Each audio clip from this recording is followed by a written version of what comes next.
সলভি অনাবাসের পক্ষ থেকে আরো একবার স্বাগত জানাচ্ছি সবাইকে এবং একই সাথে ঈদুল আজহার শুভেচ্ছা। ঈদ মোবারক।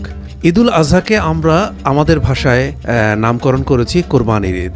সহজ ভাষায় কোরবানি অর্থ হচ্ছে ত্যাগ করা অথবা স্যাক্রিফাইস করা। আমরা মনে করি যেন আমরা অনেক বেশি ত্যাগী। ছোটবেলা থেকে পড়তে পড়তে বড় হই, সকলের তরে সকলে আমরা, প্রত্যেকে আমরা পরের তরে, কিন্তু আমরা সেই জায়গাটা আবিষ্কার করতে পারি না। ত্যাগ মানে কি ওই টাকা দিয়ে কিনে আনা পশুকে কেটে সে মাংসগুলো নিয়ে নিজেরা খাওয়া দাওয়া করা? এটাই কি ত্যাগ? না, সেটা তো ত্যাগ হতে পারে না। তাহলে পরের ত্যাগ কি হবে? আত্মীয় স্বজন, বন্ধু বান্ধব অথবা দূরবর্তী গরিব দুঃখী যারা রয়েছেন তাদের মধ্যে সেই কোরবানির পশুর মাংস বিলি বন্টন করা, সেটাই তাহলে আত্মত্যাগ? না, সেটাও আসলে ঠিক পরিষ্কারভাবে বোঝা যাচ্ছে না। তাহলে ত্যাগ বলতে আমি কি বুঝি বা আমরা আসলে কি বুঝি? মূলত কোরবানি বা ত্যাগের সবচেয়ে বড় জায়গাটি কিন্তু আমরা সবসময় মিস করে যাই। সেটা হচ্ছে প্রত্যেকটা মানুষের ভেতরে দু ধরনের আচরণ আছে। যা একটা হচ্ছে তাকে যে পরিবেশটি দেওয়া হয়েছে সেই অনুযায়ী সে যা ব্যবহার করে, আর একটা হচ্ছে সে সত্যিকার অর্থে যা উপলব্ধি করে এবং সেই প্রেক্ষিতে যা প্রকাশ করে। আমরা আমাদের মনের মধ্যে ইতিবাচক অনেক ধ্যান ধারণার পাশাপাশি নানা রকমের নেতিবাচক ধ্যান ধারণাও রাখি, এবং সেই নেতিবাচক ধ্যান ধারণা কখনো কখনো এমন অবস্থা হয় অন্যের জন্য তা অত্যন্ত ক্ষতিকারক, তা জেনেও আমরা সেগুলো ভেতরে পোষণ করি। কোরবানির ঈদের সবচেয়ে বড় জায়গাটি হতে পারে ওই যে নেতিবাচক ধ্যান ধারণা যা নিজের এবং অন্যের জন্য চরম ধরনের ক্ষতিকর, সেই আচরণ বা সেই উপলব্ধিগুলোকে মেরে ফেলা অথবা ওটাকে ত্যাগ করা। আমরা কোথায় যেন ঘুরে ফিরে ওই চার পেয়ে পশুর মধ্যে সব ধরনের ত্যাগ খুঁজে ফিরি, অথচ ওই চার পেয়ে পশু হচ্ছে ত্যাগের একটি প্রতীক ছাড়া আর কিছু নয়।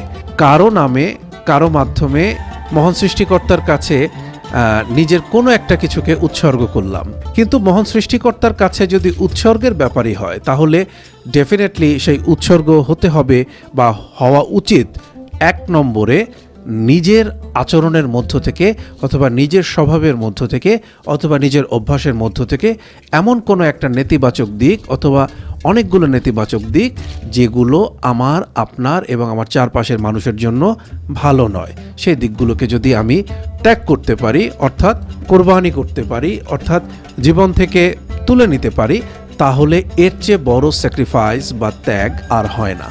আমার কাছে সহজ অর্থে এই জায়গাটি মনে হয় যে কোরবানির আসল দিক। আর এই জায়গাটি যতই সহজ অর্থে বলি না কেন খুব একটা সহজ নয়, কারণ এই চর্চা আমার চারপাশে খুব বেশি দেখি না। কোরবানির ঈদের প্রায় 10 দিন বা 15 দিন থেকে আমরা যে চর্চা আমাদের চারপাশে দেখি, যে কম্পিটিশন আমাদের চারপাশে দেখি, আমরা এক একজনের মধ্যে যে অহংকার, অহংবোধ চারপাশে দেখি, সামান্য একটি কোরবানির পশুকে কেন্দ্র করে আমাদের ভেতরে যে উন্মাদনা আমরা দেখি এবং অন্যকে দেখানোর যে প্রবৃত্তি আমরা দেখি, এই জায়গাগুলো কিন্তু কোরবানির ঈদের বা কোরবানির আসল জায়গাটা একেবারে নষ্ট করে দেয় এবং এরই মধ্যে অনেকখানি নষ্ট করে দিয়েছে। আমরা প্রতি বছরই বলি এই জায়গা থেকে আমাদের সরে আসা উচিত বা সরে আসতে হবে, কিন্তু আমরা শেষ পর্যন্ত সরে আসতে পারি না।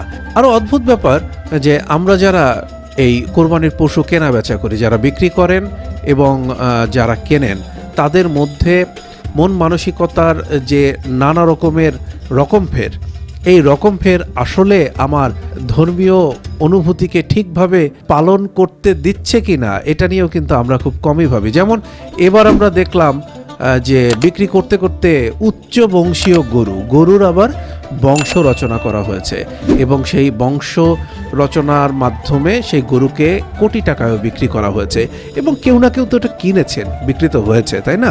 উচ্চ বংশীয় গরু পৃথিবীর ইতিহাসে এর আগে কেউ কখনো ভেবেছেন কিনা আমি ঠিক জানি না। আপনারা যদি আধুনিক পৃথিবীর এই কনসেপ্ট অনুযায়ী চিন্তা করেন যে দুর্দান্ত রকমের তো একটা মার্কেটিং পলিসি, এখন তো আমরা যে কোনো বাটপারি এবং যে কোনো 2 নম্বরই কথাবার্তাকে পলিসি, বিপণন, মার্কেটিং, ব্র্যান্ডিং এইসব কথা দিয়ে ভুলিয়ে দেই।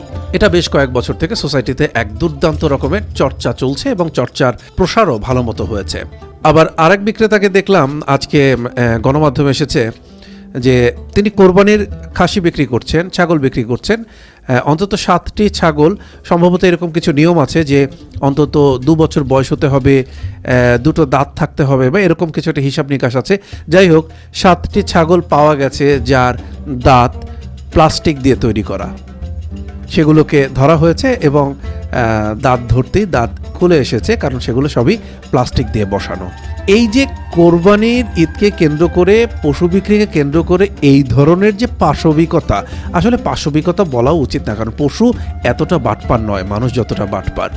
এটাকে মানসিকতাও তো বলা যাবে না, কি বলা যায় আপনারা ধরে নিয়েন, আসলে কি বলা যায়। আমি পশুকে অপমান করতে চাচ্ছি না। তো যাই হোক, এরকম একটা জায়গায় যখন আমাদের কোরবানির পশুর বেচা বিক্রির অর্থাৎ ব্যবসায়িক জায়গাটা চলে যায়, এবং যারা ক্রেতা ঘুষের টাকায় বড় গরু কিনছেন, জোচ্চুরির টাকায় বড় গরু কিনছেন, মানুষের জমি দখল করা টাকায় বড় গরু কিনছেন, মানুষের ফাইল আটকে, তার কাজ আটকে সেই টাকা দিয়ে ঘুষ নিয়ে তা দিয়ে বড় গরু কিনছেন। আমার আপনার মাঝেই কিন্তু সেই ব্যবসায়ীরা বসবাস করেন যারা সারাটা বছর কখনো পেঁয়াজ, কখনো রসুন, কখনো আদা, কখনো মুরগির মাংস, কখনো মুরগির ডিম, কখনো গরু, খাসি, এই সব কিছু আটকে রেখে দাম বাড়িয়ে ফেলেন। এরাই কিন্তু সেই টাকা দিয়ে এবার গরু, খাসি কিনেছেন এবং আল্লাহর নামে কোরবানি করবেন। বোঝা যাচ্ছে জায়গাগুলো। ক্রেতা এবং বিক্রেতা, এদের মধ্যে বিশাল একটি সংখ্যা, আমি বলছি না কিন্তু সবাই, কিন্তু বিশাল একটি সংখ্যা এই কোরবানির ত্যাগ, তিতিক্ষা, এগুলোর ধ্যান ধারণাই পাল্টে দিয়েছেন। এতই কি সহজ এই ধরনের কার্যকলাপ করার পরে সেগুলো কবুল হওয়া এবং সেটার উপরে আস্থা রেখে, বিশ্বাস রেখে মনে করা যে হ্যাঁ, আমি যা করেছি তখনও ঠিক ছিলাম, এখন যেভাবে কাভার করছি সেটাও ঠিক আছে। এই ধ্যান ধারণাকে যদি আমরা পরিত্যাগ করতে পারি, তাহলেই কিন্তু কোরবানির যে ত্যাগ, সেই ত্যাগ ফল পাবে। মানুষকে বোকা বানাচ্ছি আমরা আমাদের কর্মকাণ্ড দিয়ে, এবং আমরা মানুষকে বিশ্বাস করতে বাধ্য করছি এভাবেও কোরবানি করা যায়। আমরা এভাবেই কোরবানি করছি, কই কোনো কিছু তো আর হচ্ছে না, কোনো সমস্যা তো কেউ দেখছে না। কাজেই এই প্রক্রিয়ার মধ্যে কোনো সমস্যা নেই, এই প্রক্রিয়া পালন করতেও কোনো বাধা নেই। রুচি অনুযায়ী সব কিছু হবে, কিন্তু আমার আপনার সবারই তো রুচিকে ফিল্টার করবার, বা শুরুতে যেটা বললাম যে খারাপ জায়গাগুলোকে ত্যাগ করবার অপশন আমাদের হাতে রয়েছে। সেই জায়গাটা যদি আমরা ত্যাগ করতে পারি, তাহলেই কিন্তু কোরবানির আসল অর্থ আমরা ক্যারি করতে পারবো, বহন করতে পারবো। সবাইকে আবারও ঈদুল আজহার শুভেচ্ছা, ঈদ মোবারক।